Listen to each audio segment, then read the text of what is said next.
Hola a todos, bienvenidos otra vez a Enric Más Cerca. Hoy vamos a tocar un tema que considero que es importante porque, bueno, la mayoría de las personas trabajamos, o al menos parece que trabajemos, y vamos a indagar un poco, estudiar las relaciones en el trabajo y también tocaremos el estrés, su percepción y además cómo gestionarlo.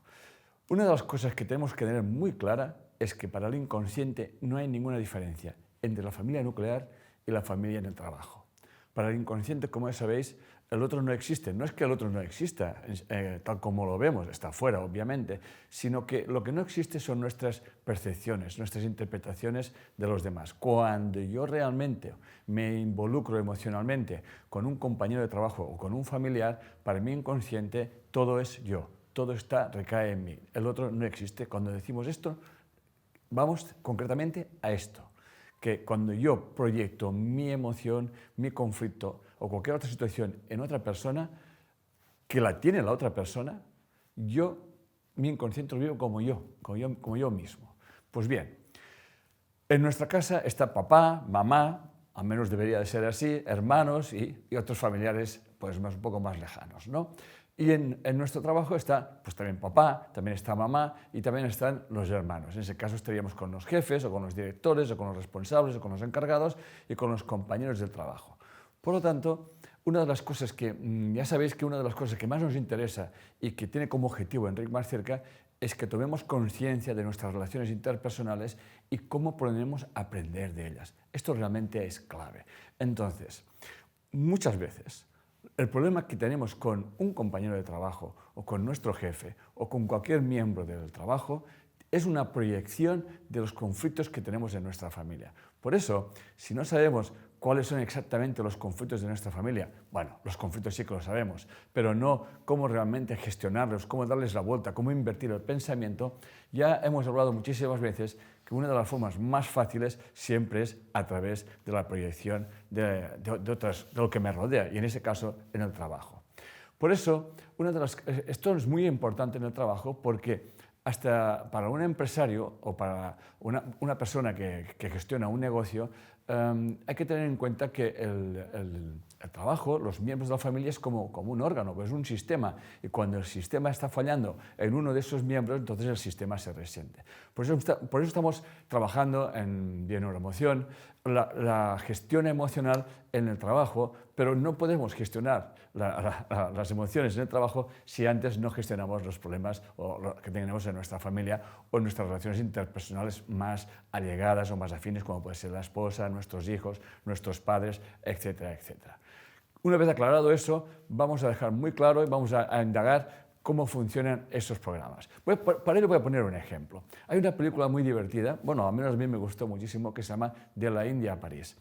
En esa película, yo a veces lo pienso, digo, no sé, los guionistas no sé si lo saben, o que eso cómo se hereda la información, etcétera, etcétera, pero realmente son ejemplos realmente muy claros, ¿no?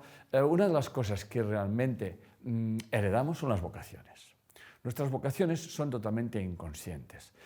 Creemos que nos gustan ciertas cosas, que nos gustan ciertos trabajos o nos sentimos impelidos a hacer ciertas acciones, y eso tiene que ver con nuestra información inconsciente. Por lo tanto, nuestra vocación, aquello que realmente nos gusta hacer en nuestra vida, tiene que ver con nosotros mismos.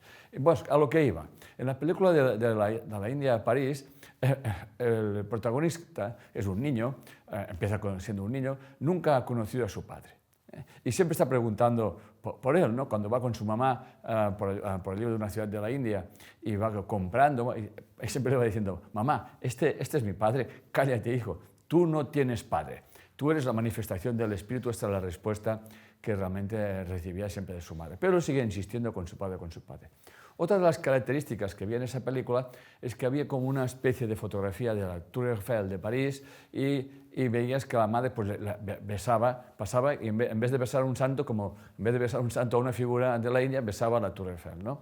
Y ella siempre le decía a su hijo que algún día irían a París, ¿no? Un día iremos a París, pero eso nunca sucedió hasta que un día la mamá se murió, estaba enferma, se murió, y entonces él empezó a mirar todos los recuerdos de mamá, los papeles que tenía, y allí se encontró pues una carta de amor de un hombre de París, blanco, y entonces él se dio cuenta de que él era hijo de este hombre.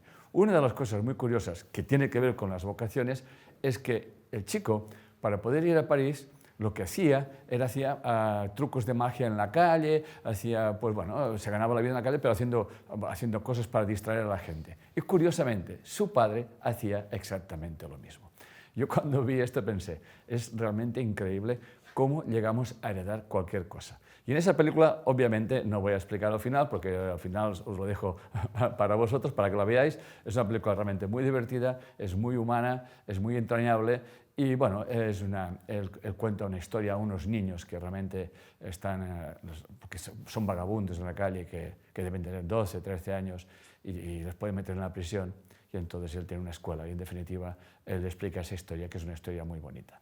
Pues bien, seguimos. Que quede muy claro que las vocaciones, aunque no nos lo parezca, tienen mucho que ver con la información que hemos heredado a nuestros padres. Yo mismo, que estudié ingeniería técnica, estudié en la misma escuela que estudió mi padre, pues cuando tenía mi edad, obviamente, ¿no? Y es curioso como yo no empecé a estudiar en aquella escuela, pero acabé estudiando en aquella escuela, ¿no? Luego, ya una vez superé y como que llegué a alcanzar el mismo cargo que tenía mi padre de director de la empresa, yo era un director de un departamento, como ya muchos sabéis, pero al final cuando llegué allí yo sentí que aquello no era lo mío y entonces empecé a estudiar, como ya sabéis, a partir de los 44 años, psicología. De hecho, eso siempre ha sido lo que más me ha movido a mí mismo, ¿no? O sea, el autoconocimiento, la gestión emocional, mi mente ya buscaba que los problemas, los síntomas, en definitiva, lo que se manifiesta en nuestro cuerpo, tiene mucho que ver con todo eso que está en nuestro inconsciente y que obviamente es vocacional. Por lo tanto, voy a poner otro ejemplo para que veáis hasta qué punto heredamos y proyectamos en el trabajo. Voy a poner varios ejemplos y algún ejercicio y todo para que lo practiquéis, porque pienso que es muy importante para el autoconocimiento. Es una mujer, todos son casos reales, que quede claro eso. Dice, una mujer viene a mi consulta para indagar el por qué se deja avasallar por su jefe, ¿no? Como que el jefe le grita, le falta un poco de respeto, nada grave, ¿no? Pero ella es una mujer muy capaz, tiene muy buena formación y podría irse a otro sitio y donde la respetasen más. Pero nunca olvidemos eso, si no me respetan es que yo no me estoy respetando. Eso nunca olvidemos esto, en esa proyección. Vamos a dejar de hablar ya de una vez por todas que la causa de mi problema está afuera, ¿no? Si yo vivo una situación en la que no me respeto, mi pregunta es ¿para qué yo no me estoy respetando cuando yo tengo la posibilidad de buscarme otro trabajo, etcétera, etcétera, ¿no? Bueno, vino a la consulta con ese tema y cuando estuvimos hablando, obviamente, lo primero que hice fue preguntarle por su padre, en su casa. Claro, ella se quedó muy parada, ¿no? O sea, el problema lo tenía con el jefe y yo me fui directamente a su casa y le pregunté por su padre, sobre todo cuando ella era muy pequeña, ¿no? Y ella me contestó que su madre siempre se quejaba de que su padre, que de su marido, o sea, el padre de la clienta, nunca estaba en casa, ¿no?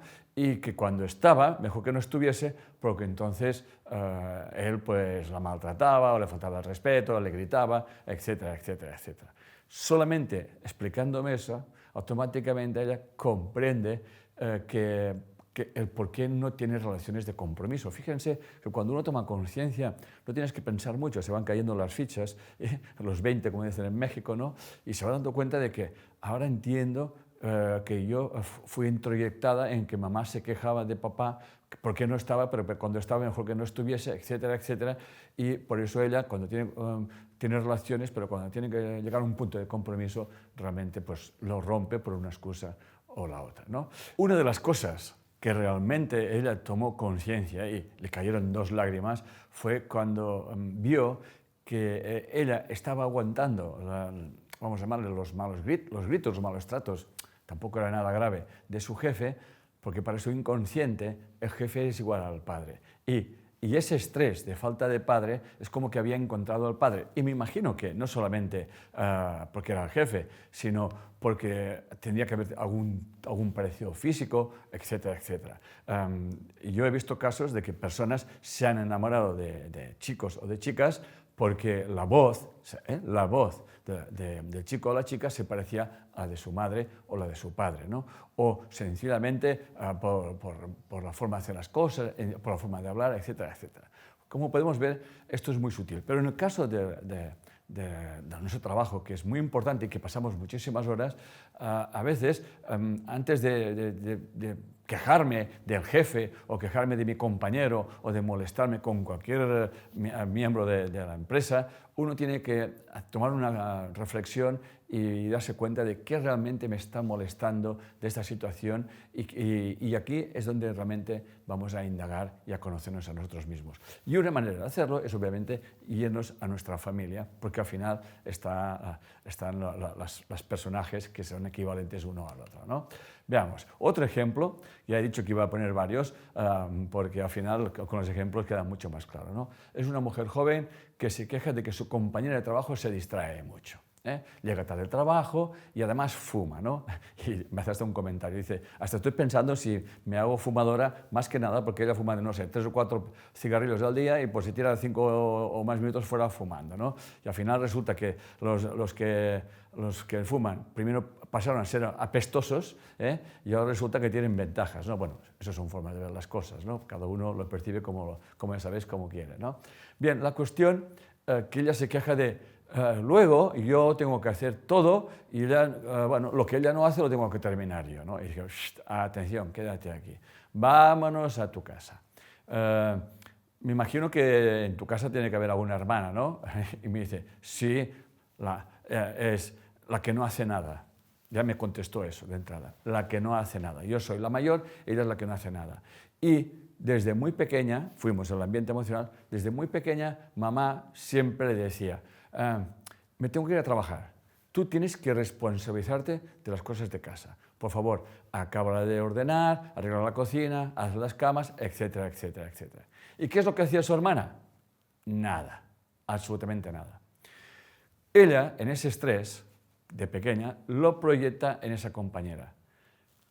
Nadie le dice que tenga que hacer el trabajo de ella, pero para que veáis hasta qué punto estamos programados en nuestro inconsciente, que esa creencia, esa creencia introyectada, esa hipnosis que la llamo yo, hacía que ella se preocupara por el trabajo que no estaba haciendo su compañera de trabajo, que por cierto también era más joven que ella. Como podéis ver, esos ejemplos van dejando muy claro hasta qué punto el estrés que cogemos en donde trabajamos, en la empresa donde estamos, tiene que ver muchísimo con el ambiente familiar.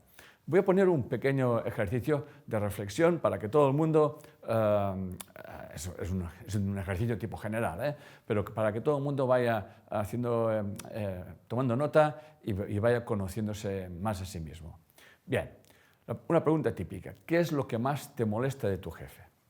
Eso fue un ejercicio que puse en un seminario, ¿no? ¿Qué es lo que más te molesta de tu jefe? Pero tú lo puedes hacer en tu casa. ¿Qué es lo que más te molesta de tu jefe? Repito.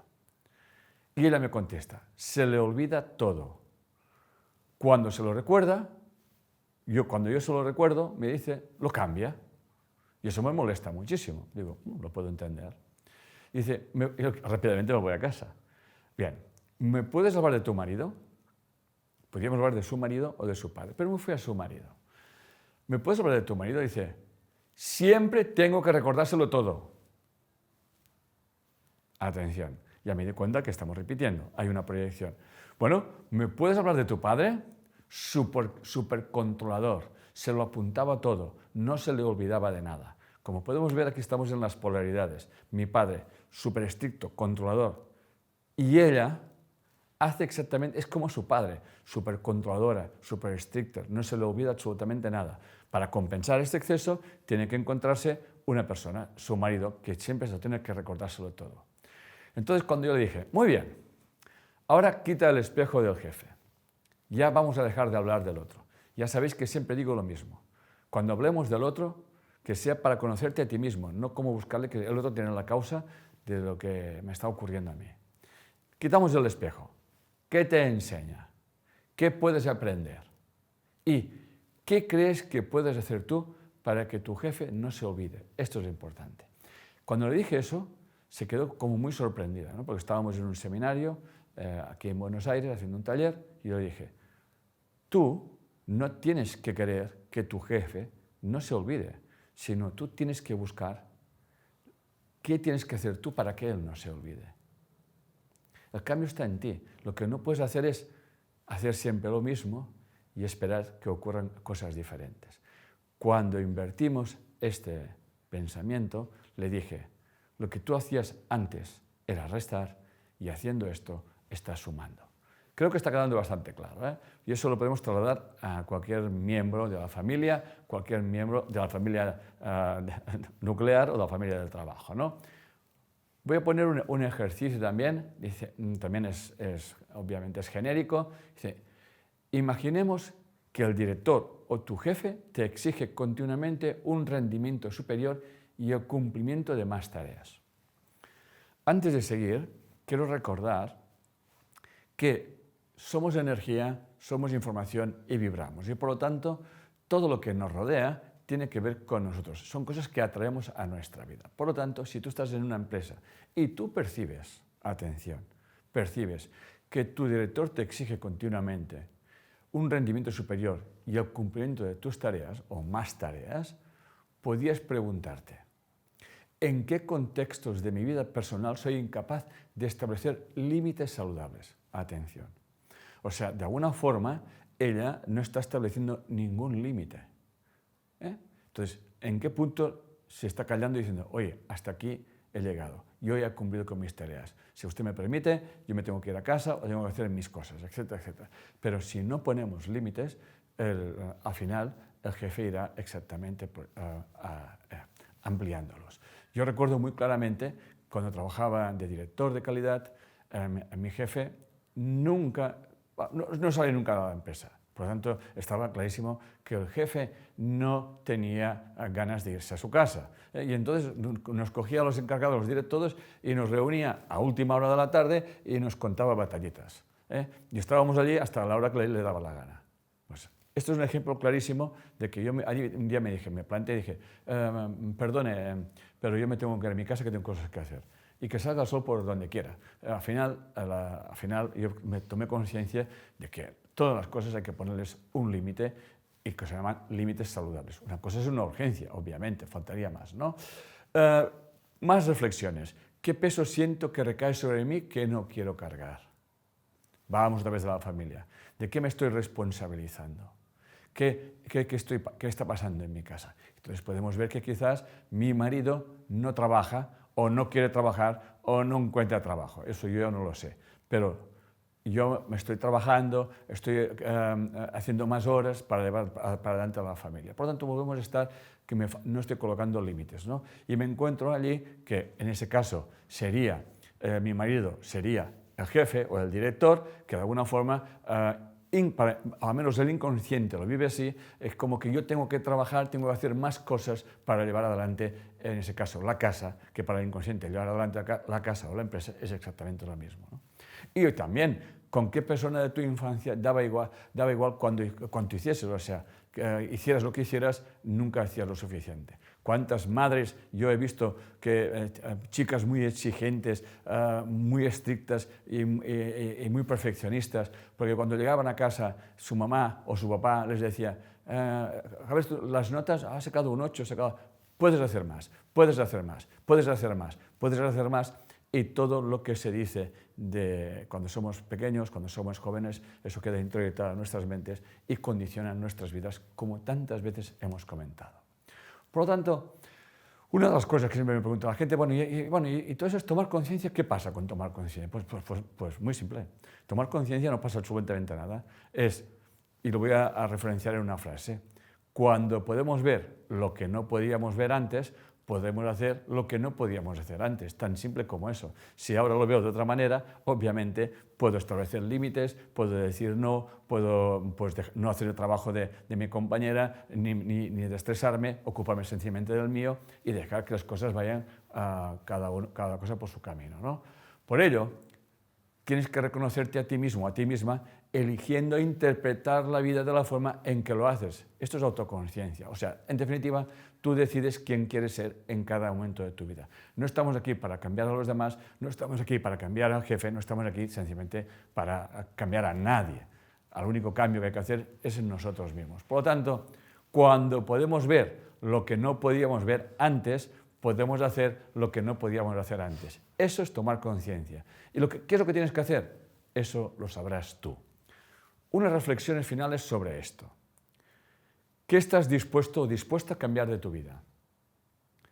¿Qué pides a los demás que todavía tú no has dado? ¿Qué cambio pides a los demás que todavía no has realizado? ¿Qué opinan tus compañeros de ti?